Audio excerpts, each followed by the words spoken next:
നിക്ഷേപം ചെയ്യുമ്പോൾ ആൾക്കാർ ഒരുപാട് മിസ്റ്റേക്സ് ചെയ്യും. അതായത് കൂടുതലും ഇൻഫർമേഷൻ ഇല്ലാതെ, അതായത് ഇൻവെസ്റ്റ്മെൻറ്റ്സിനെ കുറിച്ച് അറിവില്ലാതെ ഇൻവെസ്റ്റ് ചെയ്യുന്നവർ ഭൂരിഭാഗവും ഇൻവെസ്റ്റ്മെൻറ്റ്സിനെ കുറിച്ച് തീരുമാനിക്കുന്നത് ആ ഇൻവെസ്റ്റ്മെൻറ്റ്സ് തരുന്ന റിട്ടേൺ എത്രയാണെന്ന് നോക്കിയിട്ടാണ്. അതായത് കൂടുതൽ റിട്ടേൺസ് തരുന്ന പ്രോഡക്റ്റ് ഏതാണോ അതിലാണ് കൂടുതലും ആൾക്കാർ അട്രാക്റ്റായി ചെന്ന് ഇൻവെസ്റ്റ് ചെയ്യുന്നത്. ഇത് ശരിക്കുള്ള അപ്രോച്ചാണോ? ഒരിക്കലുമല്ല. കാരണം നിങ്ങൾ ചെയ്യുന്ന ഇൻവെസ്റ്റ്മെൻറ്റ് ശരിയായതാണോ ഇല്ലയോ എന്ന് തീരുമാനിക്കുന്നതും അത് നിങ്ങൾക്ക് സൂട്ടബിൾ ആണോ ഇല്ലയോ എന്ന് തീരുമാനിക്കുന്നതും പ്രോഡക്റ്റിൻ്റെ റിട്ടേൺ മാത്രമല്ല. ആ പ്രോഡക്റ്റിൻ്റെ റിട്ടേണിൻ്റെ കൂടെ ചേർന്ന് വരുന്ന റിട്ടേൺസും കൂടെ ചേർത്തിട്ട് ഹോളിസ്റ്റിക്കായിട്ട് റിട്ടേണും റിസ്ക്കും കൂടെ മൊത്തത്തിൽ നിങ്ങൾക്ക് സൂട്ടബിൾ ആണെങ്കിൽ മാത്രമേ എത്ര കൂടുതൽ റിട്ടേൺസ് ഉണ്ടെങ്കിലും അതിലോട്ട് ചെന്ന് ഇൻവെസ്റ്റ് ചെയ്യാൻ പറ്റത്തുള്ളൂ. ഭൂരിഭാഗവും റിട്ടേൺസ് കൂടുതൽ തരുന്ന ഇൻവെസ്റ്റ്മെൻറ്റ്സിൻ്റെ കാര്യത്തിൽ അതിന് അനുസരിച്ചുള്ള റിസ്ക് കൂടുതൽ കാണും. അതായത് റിട്ടേൺ കൂടുതലാണെങ്കിൽ റിസ്ക് കൂടുതൽ കാണാനുള്ള സാധ്യത വളരെ കൂടുതലാണ്. ഇപ്പോൾ ഇക്വിറ്റി, അതായത് ഷെയർസിൽ ഇൻവെസ്റ്റ് ചെയ്യുന്ന മ്യൂച്വൽ ഫണ്ട്സിലോ ഇൻവെസ്റ്റ് ചെയ്യാനാണെങ്കിൽ ഏറ്റവും കൂടുതൽ റിട്ടേൺസ് വരുന്ന പ്രോഡക്ട്സ് ഇതാണ്. അതുപോലെ റിസ്ക്കുമുണ്ട്. ഇത് മാർക്കറ്റ് റിസ്ക്. അതായത് ഇക്വിറ്റി മാർക്കറ്റിൽ ഇൻവെസ്റ്റ് ചെയ്യുമ്പോൾ ലോങ് ടേം ബേസിസിൽ ഇക്വിറ്റി മ്യൂച്വൽ ഫണ്ടാണ് കൂടുതലും റീറ്റെയിൽ ഇൻവെസ്റ്റേഴ്സ് ഇൻവെസ്റ്റ് ചെയ്യുന്നത്. ഇക്വിറ്റി മ്യൂച്വൽ ഫണ്ടിൽ ഇൻവെസ്റ്റ് ചെയ്യുമ്പോൾ ലോങ് ടേമിൽ ഒരു 10-15 വർഷത്തേക്കൊക്കെ ഇൻവെസ്റ്റ് ചെയ്യുവാണെങ്കിൽ ഒരു 12% ആനുവലൈസ് റിട്ടേൺ കിട്ടാനുള്ള സാധ്യത ഉണ്ട്. മാർക്കറ്റ് നല്ല കയറ്റത്തിൽ ഇരിക്കുന്ന സാഹചര്യമാണ് ഈ 15 വർഷത്തിൽ കൂടുതലാണെങ്കിൽ 15% പോലും റിട്ടേൺ കിട്ടിയേക്കാം. സോ 12% ഒരു കൺസർവേറ്റീവ് എക്സ്പെക്റ്റേഷൻ, 15% റിട്ടേൺസ് കിട്ടിയേക്കാം. ഇപ്പോൾ ഇതിൽ മാർക്കറ്റ് റിസ്ക് ഉണ്ട്. അതായത് ഇടയ്ക്ക് നമ്മൾ അവസാനം വരുമ്പോൾ ഒരു 12% ആനുവലൈസ് റിട്ടേൺ വരും. പക്ഷേ ഇതിൻ്റെ ഇടയ്ക്ക് നിങ്ങളുടെ ഇൻവെസ്റ്റ്മെൻറ്റ്, അതായത് നിങ്ങൾ ഇൻവെസ്റ്റ് ചെയ്ത അമൗണ്ടിന് തന്നെ 10, 15, 20% ചിലപ്പം താഴോട്ട് പോയേക്കും. നിങ്ങളുടെ ക്യാപിറ്റൽ 1 ലക്ഷം രൂപയാണെങ്കിൽ മാർക്കറ്റ് ഇടിയുമ്പോൾ ചിലപ്പോൾ ഇത് 75,000 80,000 ഒക്കെ കുറഞ്ഞ് വരുന്ന ആ സിറ്റുവേഷനിൽ വരാനുള്ള സാധ്യത ഉണ്ട്. സോ ലോങ് ടേമിൽ ഇത്രയും റിട്ടേൺ കിട്ടുവാണെങ്കിൽ പോലും ഇടയ്ക്ക് ഇങ്ങനത്തെ ഒരു വീഴ്ച കാണുമ്പോൾ നിങ്ങൾക്കത് കണ്ടു നിൽക്കാനുള്ള ഡൈജഷൻ കപ്പാസിറ്റി, അത് താങ്ങാനുള്ള കരുത്ത് നിങ്ങൾക്കുണ്ടോ എന്ന് നോക്കിയിട്ടേ ഇൻവെസ്റ്റ് ചെയ്യാൻ പാടുള്ളൂ. കാരണം എന്നാലേ അതിൻ്റെ റിസ്ക് പ്രൊഫൈൽ നിങ്ങളുടെ റിസ്ക് പ്രൊഫൈലായിട്ട് യോജിക്കുന്നുള്ളൂ എന്നർത്ഥം. അങ്ങനത്തെ പ്രോഡക്ട്സിൽ നിങ്ങൾ ഇൻവെസ്റ്റ് ചെയ്യാവും. വേറെ ഇപ്പം റീസെൻ്റ്ലി നോക്കുവാണെങ്കിൽ ഓൺലൈൻ ആപ്സിലാണെങ്കിലും പുറത്തെ പരസ്യമാണെങ്കിലും 12-14% ഒക്കെ റിട്ടേൺസ് കിട്ടുന്ന ബോൺഡ്സ് ഉണ്ട്. സോ ബോൺഡ്സ് എന്ന് ഒറ്റയടിക്ക് നോക്കുമ്പോൾ ഇത് ഏതാണ്ട് FD യുമായിട്ട് സാമ്യമുള്ള റിസ്ക് കുറവുള്ള ഒരു പ്രോഡക്റ്റ് ആണെന്ന് തോന്നിപ്പോയി. ആൾക്കാർ ഈ 12-14% വരുന്നുണ്ടല്ലോ, FDയിൽ ഞാൻ ഇൻവെസ്റ്റ് ചെയ്യുവാണെങ്കിൽ വെറും ബാങ്കിൻ്റെ FD ആണെങ്കിൽ 7% റിട്ടേൺസേ കിട്ടുന്നുള്ളൂ, അതിൻ്റെ ഇരട്ടി ഏതാണ്ട് ഇതിൽ കിട്ടുന്നുണ്ടല്ലോ എന്ന് ചെന്നിട്ട് അതിൽ കയറി ചെന്ന് ചാടി ഇൻവെസ്റ്റ് ചെയ്യും. ഇപ്പോൾ ഇത് ബോൺഡ്സ് ആണ്. ബോൺഡ്സ് ഇൻ ജനറലി നോക്കുമ്പം ഡെറ്റ് ഇൻസ്ട്രുമെൻ്റ് ആണ്, സേഫാണ്. പക്ഷേ അതിൻ്റെ അകത്തോട്ട് പോകുമ്പം അതിൻ്റെ റിസ്ക്, ആ ബോൺഡ്സിൻ്റെ റിസ്ക് എത്രയാണ്, ഈ പർട്ടിക്കുലർ ബോണ്ടിൻ്റെ റിസ്ക്, ബോണ്ട് എന്ന പ്രോഡക്റ്റ് പൊതുവേ റിസ്ക് കുറവുള്ള പ്രോഡക്റ്റാണ്. പക്ഷേ ഈ ബോണ്ടിൻ്റെ അകത്ത് തന്നെ ഏറ്റവും കൂടുതൽ റിസ്ക് ഉള്ള, എന്തിന്, ഇക്വിറ്റിയേക്കാളും കവിഞ്ഞ് റിസ്ക്കുള്ള, ക്രെഡിറ്റ് റിസ്ക്കുള്ള ബോൺഡ്സ് ഉണ്ട്. അതായത് 14% റിട്ടേൺസ് തരുന്ന ഒരു ബോണ്ട് ആണെങ്കിൽ ഇതിൻ്റെ ക്രെഡിറ്റ് റേറ്റിംഗ് മിക്കവാറും A ചിലപ്പം BBB ഒക്കെ ആയിരിക്കും. എന്നാൽ ഈ BBBയുടെ അർത്ഥം എന്തുവാ, അല്ലെങ്കിൽ A അല്ലെങ്കിൽ A- എന്ന ക്രെഡിറ്റ് റേറ്റിംഗിൻ്റെ അർത്ഥം എന്തുവാന്ന് വെച്ചാൽ നിങ്ങൾ നിക്ഷേപിക്കുന്ന അമൗണ്ട് പോലും തിരിച്ച് കിട്ടാനുള്ള ഉത്തരവാദിത്തം ഇല്ലെന്നുള്ളതാണ് ഈ ക്രെഡിറ്റ് റേറ്റിംഗ് പറയുന്നത്. സോ അത്രയും റിസ്ക്, അതായത് നിങ്ങൾ പ്രതീക്ഷിച്ചു പോയത് നിങ്ങളുടെ ഇൻവെസ്റ്റ് ചെയ്ത അമൗണ്ട് 1 ലക്ഷം രൂപയാണെങ്കിൽ വർഷത്തിന് 14,000 രൂപ നിങ്ങൾ ഇൻട്രസ്റ്റ് ആയിട്ട് കിട്ടും എന്നുള്ള സ്വപ്നത്തോടു കൂടിയാണ് നിങ്ങൾ ആ ബോൺസിൽ ചെന്ന് ഇൻവെസ്റ്റ് ചെയ്യുന്നത്. പക്ഷേ നിങ്ങൾ അറിയുന്നില്ല, നിങ്ങൾ റിസ്ക് പ്രൊഫൈലിംഗ് ചെയ്തിട്ടുണ്ടെങ്കിൽ അറിയും, ആ നിങ്ങൾ നിക്ഷേപിച്ച 1 ലക്ഷം പോലും ചിലപ്പം നിങ്ങൾക്ക് തിരിച്ചു കിട്ടാൻ സാഹചര്യം ഇല്ലാതെ ആയി പോവും. അത്രയും റിസ്ക് ഉണ്ട്. സോ റിട്ടേൺസ് അല്ല നിങ്ങളുടെ ഇൻവെസ്റ്റ്മെൻറ്റ് ശരിയാണോ എന്നുള്ളത് തീരുമാനിക്കുന്നത്, റിസ്ക്കും റിട്ടേണും കൂടെ ചേർന്ന് നിങ്ങളുടെ റിസ്ക് പ്രൊഫൈലിന് അനുയോജ്യമായ പ്രോഡക്റ്റ് ആണോ എന്ന് അറിഞ്ഞിട്ടേ ഇൻവെസ്റ്റ് ചെയ്യാൻ പാടുള്ളൂ. മൊത്തത്തിൽ ജനറലി ഒരു ഇൻവെസ്റ്റ്മെൻറ്റിനെ കുറിച്ചാണ് നമ്മൾ ഇതുവരെ പറഞ്ഞത്. മൊത്തത്തിൽ അല്ലാതെ നോക്കുവാണെങ്കിൽ നിങ്ങൾ ഒരു ഇൻവെസ്റ്റ്മെൻറ്റ് ചെയ്യുമ്പോൾ നിങ്ങളുടെ ഓരോ ഫിനാൻഷ്യൽ ഗോൾ ഉണ്ടാവും. നിങ്ങളുടെ ഓരോ ഫിനാൻഷ്യൽ ഗോൾ, അതായത് പിള്ളേരുടെ പഠിത്തത്തിൻ്റെ കാര്യമായിരിക്കാം, ഒരു വീട് വാങ്ങിക്കാനായിരിക്കാം, അല്ലെങ്കിൽ ഷോർട്ട് ടേമിന് ഒരു 3 വർഷത്തിൽ ഒരു ഒരു പർട്ടിക്കുലർ ഹോം അപ്ലയൻസ്, ഒരു വാഷിംഗ് മെഷീൻ വാങ്ങിക്കാനോ അല്ലെങ്കിൽ അങ്ങനത്തെ ഏതെങ്കിലും ഒരു ഹോം അപ്ലയൻസ് വാങ്ങിക്കാനോ ഉള്ള ഷോർട്ട് ടേം ഗോൾസോ, ഒരു കാർ വാങ്ങിക്കാനോ, ഒരു 3 വർഷത്തിൽ ഒരു കാർ വാങ്ങിക്കാനുള്ള ഷോർട്ട് ടേം ഗോൾസും കൊണ്ടായിരിക്കാം. സോ ഇങ്ങനത്തെ ഏത് ഗോളിനാണെങ്കിലും പോലും ഒരു റിസ്ക് പ്രൊഫൈലിംഗ് അത്യാവശ്യമാണ്. അതായത് റിസ്ക് പ്രൊഫൈലിംഗ് എന്ന് വെച്ചാൽ പൊതുവേ ഈ റിസ്ക് പ്രൊഫൈലിങ്ങിനെ അനലൈസ് ചെയ്യുന്നത് എങ്ങനെയാണെന്ന് വെച്ചാൽ, ഇതിനെ വിലയിരുത്തുന്നത് എങ്ങനെയാണെന്ന് വെച്ചാൽ, പൊതുവേ ഒരു റിസ്ക് പ്രൊഫൈൽ ക്വസ്റ്റ്യനർ കാണും. അതായത് ഒരു 10-15 ക്വസ്റ്റ്യൻ കാണും. ആ ഓരോ ചോദ്യവും ആ ചോദ്യത്തിന് നിങ്ങൾ കൊടുക്കുന്ന ഉത്തരവും തീരുമാനിക്കും നിങ്ങൾക്ക് എത്രമാത്രം റിസ്ക് എടുക്കാൻ പറ്റും, എങ്ങനത്തെ പ്രോഡക്ട്സ് മിക്സ് ആയിരിക്കും നിങ്ങൾക്ക് അനുയോജ്യമായ ഒരു പ്രോഡക്റ്റ് മിക്സ് എന്ന് തീരുമാനിക്കാനാണ് ഈ റിസ്ക് പ്രൊഫൈലിംഗ് ചെയ്യുന്നത്. ഈ റിസ്ക് പ്രൊഫൈലിംഗ് ചെയ്തതിന് ശേഷം നിങ്ങളുടെ റിസ്ക് കൺസർവേറ്റീവ് റിസ്ക് പ്രൊഫൈലാണോ, മോഡറേറ്റ് റിസ്ക് പ്രൊഫൈലാണോ, ഹൈ റിസ്ക് പ്രൊഫൈലാണോ എന്ന് അതിൻ്റെ ഔട്ട്കം അറിഞ്ഞിട്ട് ആ റിസ്ക് പ്രൊഫൈലിൽ ഉള്ളിൽ നിൽക്കുന്ന പ്രോഡക്ട്സിൽ മാത്രമേ ഇൻവെസ്റ്റ് ചെയ്യാൻ പാടുള്ളൂ. അത് ആണ് സെൻസിബിളായ ഇൻവെസ്റ്റ്മെൻറ്റ്. ഈ റിസ്ക് പ്രൊഫൈലിംഗ് ചെയ്തതിന് ശേഷവും നിങ്ങളുടെ കൺസർവേറ്റീവ് റിസ്ക് പ്രൊഫൈലാണ്, പക്ഷേ ഞാനൊരു BBB റേറ്റഡ് ബോണ്ട് 14% റിട്ടേൺ തരുന്ന ബോണ്ടിലോട്ട് ഇൻവെസ്റ്റ് ചെയ്യും എന്ന് നിങ്ങൾ തീരുമാനിച്ചാൽ, നിങ്ങൾ ഈ റിസ്ക് പ്രൊഫൈലിൽ കവിഞ്ഞ് ആ ചട്ടക്കൂട്ടിൽ, നിങ്ങളുടെ ആ റിസ്ക് പ്രൊഫൈൽ എന്ന ചട്ടക്കൂട്ടിൻ്റെ അകത്ത് നിൽക്കാതെ അതിൻ്റെ പുറത്ത് ചാടി കളിക്കുവാണ് എന്ന് പറഞ്ഞാൽ നിങ്ങൾ ഒരു ഭയങ്കര ദുരിതത്തിലോട്ട് ചാടാനുള്ള സാധ്യത ഉണ്ടെന്നാണ് അത് പറയുന്നത്. സോ ഒരിക്കലും നിങ്ങളുടെ റിസ്ക് പ്രൊഫൈലിൽ കഴിഞ്ഞുള്ള ഒരു ഇൻവെസ്റ്റ്മെൻറ്റ് നിങ്ങൾ ചെയ്യാൻ പാടില്ല. പിന്നെ ചിലരുണ്ട്, ഞാൻ FDയിലാണ് ഇൻവെസ്റ്റ് ചെയ്തുകൊണ്ടിരിക്കുന്നത്, എനിക്ക് മ്യൂച്വൽ ഫണ്ട്സ് പറ്റില്ല, ഇക്വിറ്റി മ്യൂച്വൽ ഫണ്ട്സ് ഒന്നും പറ്റില്ല. ഇക്വിറ്റി മ്യൂച്വൽ ഫണ്ട്സ് എന്ന് പറയുമ്പോൾ ഇടയ്ക്ക് ഇറങ്ങും കയറും, ചിലപ്പം കാശ് ഒരുപാടങ്ങ് ഇടിയും. പക്ഷേ FD ആണെങ്കിൽ അങ്ങനെയല്ല, എപ്പോഴും സേഫാണ്. ഞാൻ ബാങ്കിലാണ് ഇട്ടേക്കുന്നത്, അല്ലെങ്കിൽ ഒരു ഹൈലി റേറ്റഡ് NBFCയിലാണ് ഇട്ടേക്കുന്നത്. എൻ്റെ 6-7% 7.5% എപ്പോഴും ഗ്യാരൻറ്റീഡാണ്. അപ്പം ഇത് എന്നുള്ള തീരുമാനത്തിൽ ഒരിക്കലും അവർ ഇക്വിറ്റി മ്യൂച്വൽ ഫണ്ടിലോട്ട് ഇൻവെസ്റ്റ് ചെയ്യത്തില്ല. ചിലർ വേറെ ചില ആൾക്കാരുണ്ട്, അവർ എൻ്റെ ഇൻവെസ്റ്റ്മെൻറ്റ് മൊത്തം ഞാൻ ഷെയർസിലാണ് ഇൻവെസ്റ്റ് ചെയ്യുന്നത്. ഷെയർസിൽ എൻ്റെ ഇൻവെസ്റ്റ്മെൻറ്റ് ഇട്ട് കഴിഞ്ഞാൽ എനിക്ക് 5 വർഷത്തിൽ ഇത്ര ഇരട്ടിയാവും, അതുകൊണ്ട് എനിക്ക് ഇക്വിറ്റി മ്യൂച്വൽ ഫണ്ട്സും വേണ്ട, FD ഒട്ടും തന്നെ വേണ്ട എന്നുള്ള തീരുമാനം ചിലരെടുക്കും. ഇവരൊക്കെ ചിലപ്പം റിസ്ക് പ്രൊഫൈൽ ചെയ്യാത്തവരായിരിക്കും, ബാക്കിയുള്ള ഇൻവെസ്റ്റ്മെൻറ്റ്സിൻ്റെ കുറിച്ച് അറിയാത്തവരായിരിക്കും, ഈ പർട്ടിക്കുലർ ഇൻവെസ്റ്റ്മെൻറ്റിനെ കണ്ണടച്ച് കാണുന്നവരായിരിക്കും, ഇതിൻ്റെ റിസ്ക് പ്രൊഫൈൽ തീരെ അറിയാത്തവരുമായിരിക്കും. സോ ഇപ്പം നമ്മൾ ഈ FDയിലോട്ട് താല്പര്യം കാണിക്കുന്ന ഇൻവെസ്റ്ററിനെ കുറിച്ച് സംസാരിക്കാം.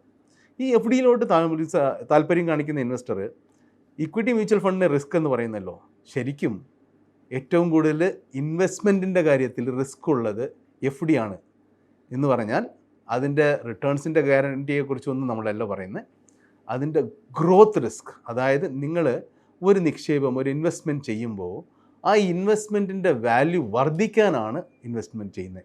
ആ ഇൻവെസ്റ്റ്മെൻറ്റിൻ്റെ വാല്യൂ അങ്ങനെ അത് ഇട്ടപാടെ തന്നെ അങ്ങനെ നിൽക്കാൻ വേണ്ടിയല്ല ഒരിക്കലും ഇൻവെസ്റ്റ് ചെയ്യുന്നത്, അങ്ങനെ ആരും ചെയ്യത്തില്ലല്ലോ. പക്ഷേ FDയിൽ നിങ്ങൾ ഇൻവെസ്റ്റ് ചെയ്യുമ്പോൾ അതാണ് സംഭവിക്കുന്നത്. നിങ്ങളുടെ ഇൻവെസ്റ്റ്മെൻറ്റ് എങ്ങോട്ടും പോകുന്നില്ല, അവിടെ തന്നെ നിൽക്കുവാണ്, ഇട്ട കാശ് അങ്ങനെ നിൽക്കുവാണ്. എങ്ങനെയാണ്?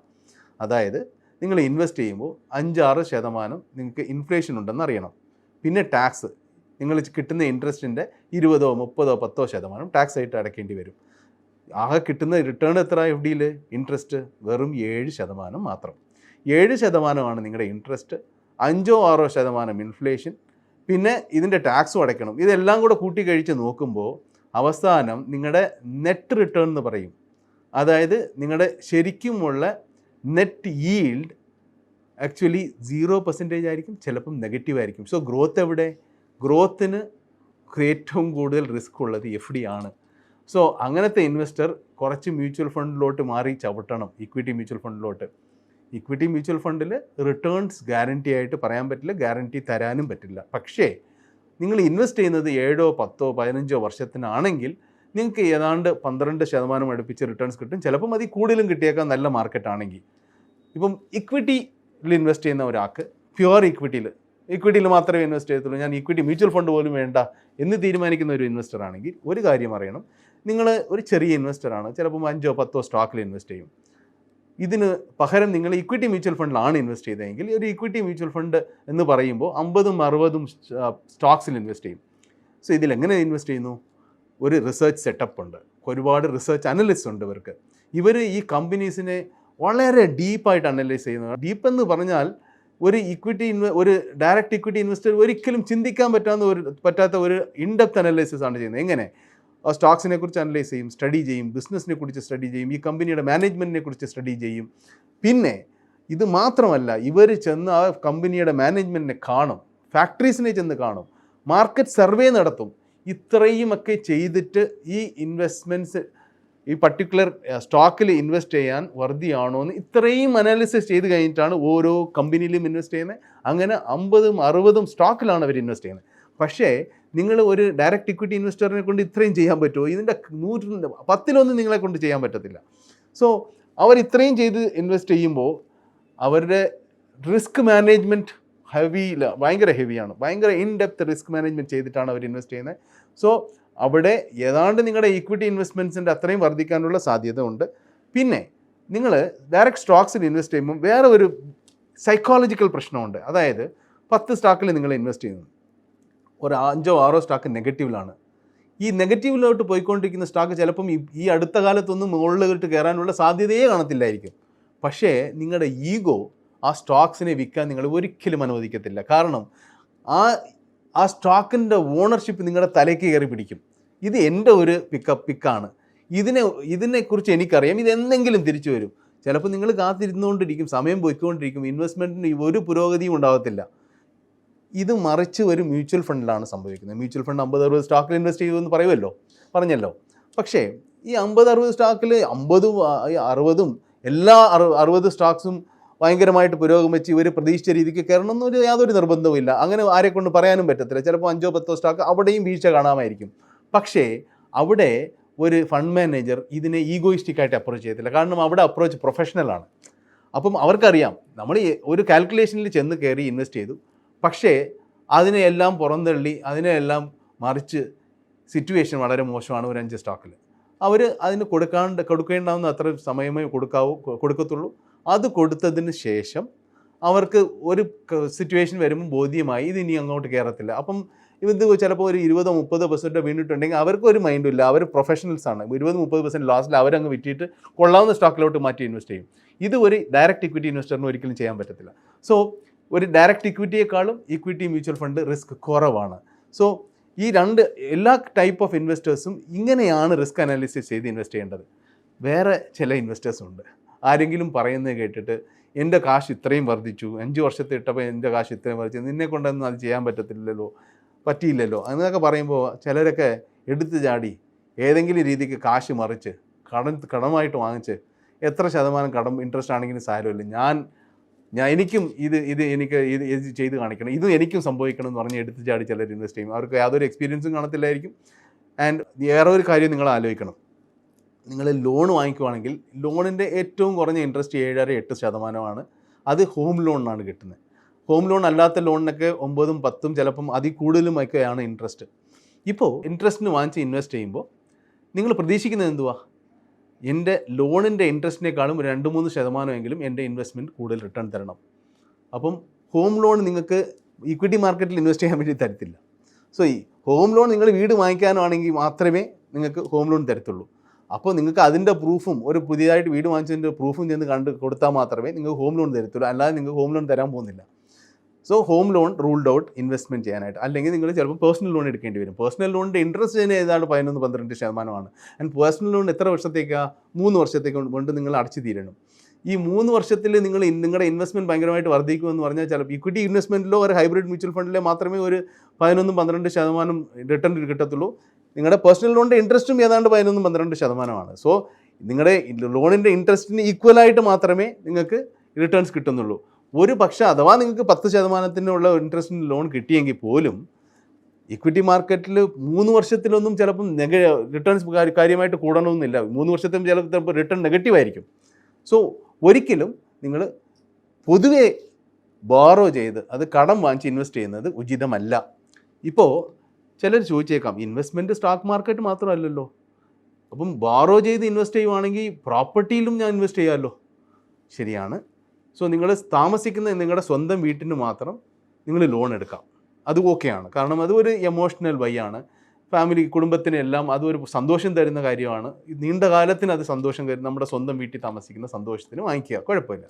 പക്ഷേ അത് കൂടാതെ ഒരു ഇൻവെസ്റ്റ്മെൻറ്റിന് വേണ്ടി പ്രോപ്പർട്ടി വാങ്ങിക്കുമ്പോൾ ഞാൻ എന്തുകൊണ്ട് ലോൺ വാങ്ങിച്ച് ഇൻവെസ്റ്റ് ചെയ്തുകൂടാ? അതിൻ്റെ ഇൻവെസ്റ്റ്മെൻറ്റ് എന്തായാലും വർദ്ധിക്കുമല്ലോ, കാരണം ഞാൻ 15 വർഷത്തേക്ക് ലോൺ എടുക്കാൻ പറ്റുമല്ലോ, അപ്പം 15 വർഷത്തിന് എൻ്റെ പ്രോപ്പർട്ടി ഒരുപാട് അങ്ങ് വർദ്ധിക്കുമല്ലോ ഒരു നോർമൽ ഇൻവെസ്റ്റ്മെൻറ്റിനേക്കാളും എന്നായിരിക്കും നിങ്ങൾ ചിന്തിക്കുന്നത്.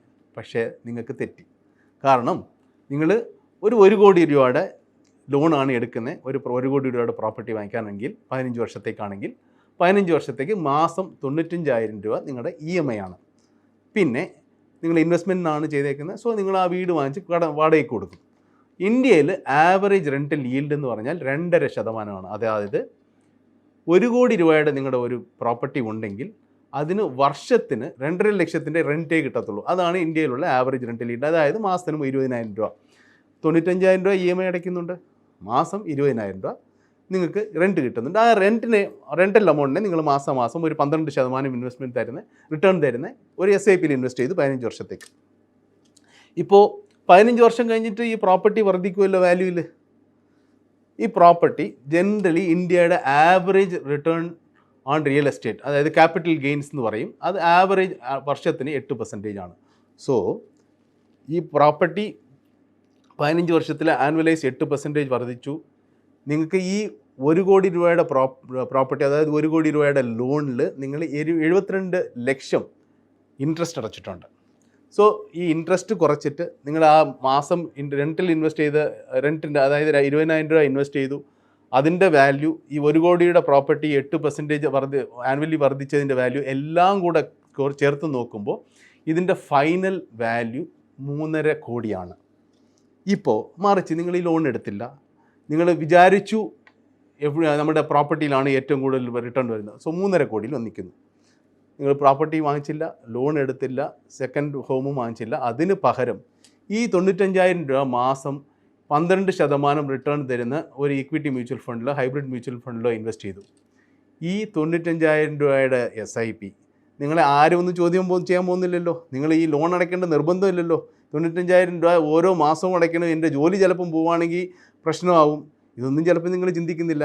ആ പ്രശ്നമൊന്നുമില്ലാതെ ബുദ്ധിപൂർവമായിട്ട് ഈ 95,000 രൂപ മാസം നിങ്ങൾ ഈ SIPയിൽ ഇൻവെസ്റ്റ് ചെയ്യുവാണെങ്കിൽ ഈ 15 കൊല്ലം കഴിഞ്ഞിട്ട് 4.25 കോടി രൂപയാണ് ഈ വാല്യൂ, ഇതിൻ്റെ വാല്യൂ. പ്രോപ്പർട്ടിയുടെ കാര്യത്തിൽ നമ്മൾ കണ്ടു 3.5 കോടി, ഇതിൽ 4.25 കോടി. വേറെ ഒരു കാര്യം, നിങ്ങൾക്ക് ചിലപ്പം ജോബ് ഒരു 2-3 മാസത്തേക്ക് ജോലി ഇല്ലാതായി. ആ 2-3 മാസം നിങ്ങൾ ഇൻവെസ്റ്റ്മെൻറ്റ് അടയ്ക്കേണ്ട, ആരുമൊന്നും നിങ്ങളെ ചോദ്യം ചെയ്യാൻ പോകുന്നില്ല. ഏതെങ്കിലും 1-2 മാസം നിങ്ങൾക്ക് അഡീഷണൽ ഒരു ചിലവ് വന്നു, അന്ന് നിങ്ങൾക്ക് 95,000 രൂപയ്ക്ക് ബദൽ 70,000 രൂപ ഇൻവെസ്റ്റ് ചെയ്തുള്ളൂ, ആരും നിങ്ങളെ ഒന്നും ചോദ്യം ചെയ്യാൻ പോകുന്നില്ല. അവസാനം ചിലപ്പോൾ നിങ്ങളുടെ 4.25 കോടിക്ക് പകരം നിങ്ങൾക്ക് 4.25 കോടിയായിരിക്കും കിട്ടുന്നത്. എന്നാലും നിങ്ങൾ അവിടെ 3.5 കോടിയാണ്, ഇവിടെ 4.25 കോടി ഉണ്ട്, 75 ലക്ഷം രൂപയുടെ വ്യത്യാസമുണ്ട്.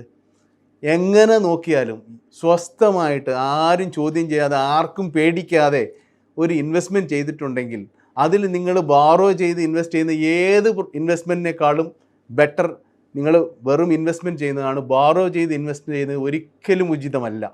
സോ ഇത്രയും കാര്യങ്ങൾ നോക്കിയിട്ട് വേണം നിങ്ങൾ ഇൻവെസ്റ്റ് ചെയ്യാൻ. ബാറോ ചെയ്ത് ഇൻവെസ്റ്റ് ചെയ്യാൻ പാടില്ല, പ്രോപ്പർ റിസ്ക് പ്രൊഫൈലിംഗ് ചെയ്യാതെ ഇൻവെസ്റ്റ് ചെയ്യാൻ പാടില്ല, ഒരു പ്രോഡക്റ്റിൻ്റെ റിസ്ക് അറിയാതെ ഇൻവെസ്റ്റ് ചെയ്യാൻ പാടില്ല. FD എന്ന് പറയുന്നത് സേഫാണെന്ന് കണ്ണടച്ച് വിശ്വസിക്കാൻ പാടില്ല. സേഫ്റ്റി അതിൻ്റെ റിട്ടേൺസിലും അതിൻ്റെ ക്യാപിറ്റൽ പ്രൊട്ടക്റ്റഡുമാണ്, പക്ഷേ ഗ്രോത്തിൻ്റെ കാര്യത്തിൽ റിസ്ക് ഉണ്ട്. ഇക്വിറ്റിയിൽ ഡയറക്റ്റ് ഇൻവെസ്റ്റ് ചെയ്യുമ്പം എനിക്ക് അതാണ് ബെറ്റർ, അതിലാണ് ഏറ്റവും കൂടുതൽ വർധന ഉണ്ടാവുന്നത് എന്ന് നോക്കുന്നവർക്ക് ഇക്വിറ്റി മ്യൂച്വൽ ഫണ്ട് അതേക്കാളും റിസ്ക് കുറഞ്ഞതാണ് എന്ന് ആലോചിച്ചിട്ട് അതിനെ കൂടുതൽ ഇൻവെസ്റ്റ് ചെയ്യണം. ഇത്രയും കാര്യങ്ങൾ നോക്കിയിട്ട് നിങ്ങൾ ഇൻവെസ്റ്റ് ചെയ്താൽ നിങ്ങളുടെ വെൽത്ത് നല്ലപോലെ ക്രിയേറ്റ് ചെയ്യും, സ്വസ്ഥമായിട്ട് ഉറങ്ങാൻ പറ്റും, വലിയ വീഴ്ചകൾ നിങ്ങളുടെ ഇൻവെസ്റ്റ്മെൻറ്റിൽ കാണത്തില്ല.